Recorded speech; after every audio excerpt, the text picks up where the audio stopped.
ऐसे वक्त पे जब हम संसद भवन में बैठे होते हैं और इस तरह का जो है बिल पारित होता है, तो मैं आपको बता नहीं सकती थी हमें कितना गर्व महसूस होता है। भारतवर्ष की आत्मा को दीमक की तरह खा रहे हैं, कैसे कैसे षड्यंत्रों से करके। वक्फ बोर्ड हो गया, ये न जाने ऐसी कैसे कितनी षड्यंत्र हैं। वक्फ बोर्ड क्या, जितने पाकिस्तान बन जाए उतना एरिया जो है हड़प कर रखा हुआ है, जब्त करके रखा हुआ है। और अगर इनको कुछ कहते हैं तो कहते हैं कि हम तो सड़कों पे आ जाएंगे, हम खूनो खून कर देंगे, तुम बताओ क्या करोगे।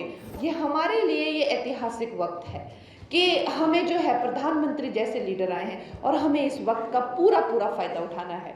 क्योंकि अगर हम अब चूक गए तो वो जो वाकई में जो मोदी जी कहते हैं कि यही समय है, सही समय है, वो एकदम सही है। क्योंकि अगर हम अब चूक गए तो we will never make it. ये वक्त वापस नहीं आएगा। इस तरह के जो इंसान है हमें फिर से नहीं मिलेंगे दोस्तों।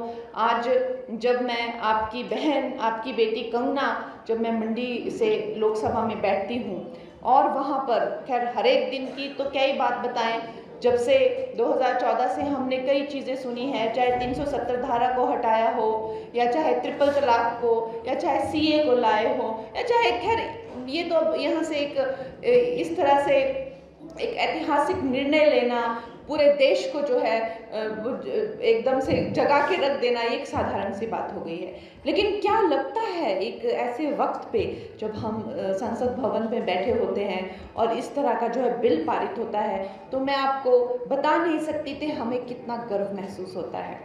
ऐसा लगता है कि इस ऐतिहासिक वक्त में जो है हम भी इसका एक हिस्सा बने हैं।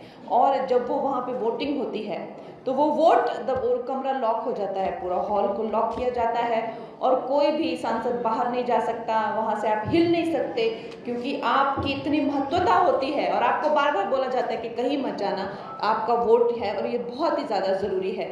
तो जब हम वो वोट दबाते हैं वो मशीन में और अपना समर्थन देते हैं इतने ऐतिहासिक बिल को, जो सोचिए जो भारतवर्ष की आत्मा को दीमक की तरह खा रहे हैं, कैसे कैसे षड्यंत्रों से करके। वक्फ बोर्ड हो गया, ये न जाने ऐसी कैसे कितनी षड्यंत्र हैं। लेकिन अगर आप देखें तो वक्फ बोर्ड क्या, जितने पाकिस्तान बन जाए उतना एरिया जो है हड़प कर रखा हुआ है, जब्त करके रखा हुआ है। और अगर इनको कुछ कहते हैं तो कहते हैं कि हम तो सड़कों पे आ जाएंगे, हम खूनो खून कर देंगे, तुम बताओ क्या करोगे।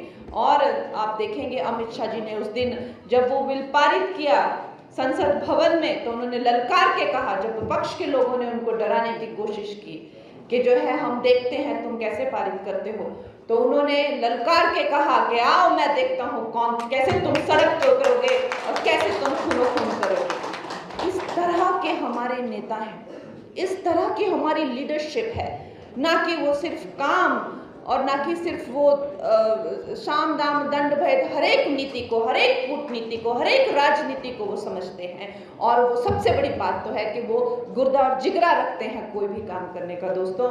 और जब वहाँ पे हम वो बटन दबाते हैं तो मेरे लिए मंडी की सारी समस्त जनता जो है वो मैं उसका स्मरण करती हूँ और मैं ये सोचती हूँ कि मेरे मंडी की लोगों ने जो है मुझे, अपनी बहन को, अपनी कंगना को जो है ये काम दिया है, तो आप लोगों की मुझे याद आती है, मेरे दिल से आभार आता है और हम सब की तरफ से जो है मैं वो समर्थन करती हूँ दोस्तों।